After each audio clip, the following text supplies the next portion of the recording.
নমস্কার। আজকে আমরা এই ভিডিওয়ে আলোচনা করব হাতের মধ্যে যে মেন রেখা, হৃদয় রেখা, এটা হচ্ছে হৃদয় রেখা, শিরোরেখা, আয়ুরেখা, ভাগ্যরেখা। এই রেখাগুলো যদি কারো হাতে একটা না থাকে তার হাতে কী সমস্যা হবে। যেগুলো মেন রেখা, হৃদয় রেখা, আয়ুরেখা, শিরোরেখা, রবিরেখা এবং ভাগ্যরেখা, এই রেখাগুলো যদি কোনো একটা না থাকে তার কী সমস্যা হবে দেখুন। এটা হচ্ছে আমাদের হাতের মধ্যে, এটা হচ্ছে হৃদয় রেখা। এই রেখাটা যদি যাদের হাতে না থাকবে, এটা হচ্ছে হৃদয় রেখা। এই রেখাটা যদি কারোর হাতে না থাকে তাহলে এই ব্যক্তি কী হবে, একটু একগুয়ে টাইপের হবে, জেদি টাইপের হবে, হৃদয়হীন, নির্দয়, মায়া মমতা শরীরের মধ্যে থাকবে না যদি হাতের মধ্যে এই হৃদয় রেখাটা না থাকে।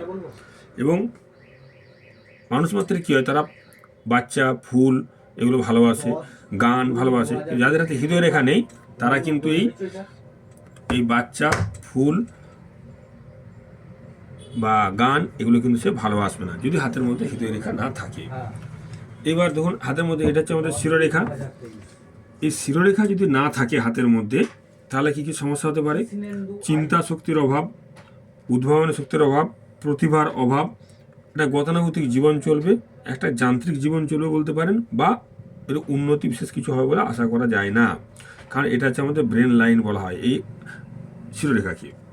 তাহলে তার কিন্তু উন্নতির সম্ভাবনা খুবই কম। এবার দেখুন এটা হচ্ছে ভাগ্যরেখা। তো ভাগ্যরেখা যদি না থাকে তো সেই ব্যক্তি উন্নতি হবে না, একথা বলা যায় না। উন্নতি অবশ্যই হবে, কিন্তু সে ঠাকুর বিশ্বাসী নয়, নিজের চেষ্টায় বড় হবে এবং আকস্মিক কোনো অর্থ ভাগ্যগুণে কিন্তু সে পাবে না।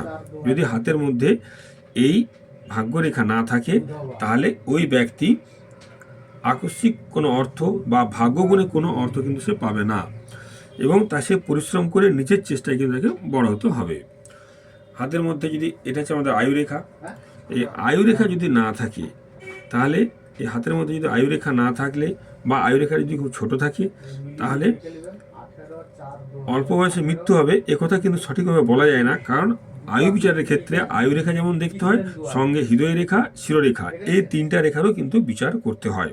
তো অল্প আয়ুরেখা শরীর নিয়ে সমস্যা এবং অল্প আয়ু হওয়ারও সম্ভাবনা থাকে যদি হাতে আয়ুরেখা না থাকে।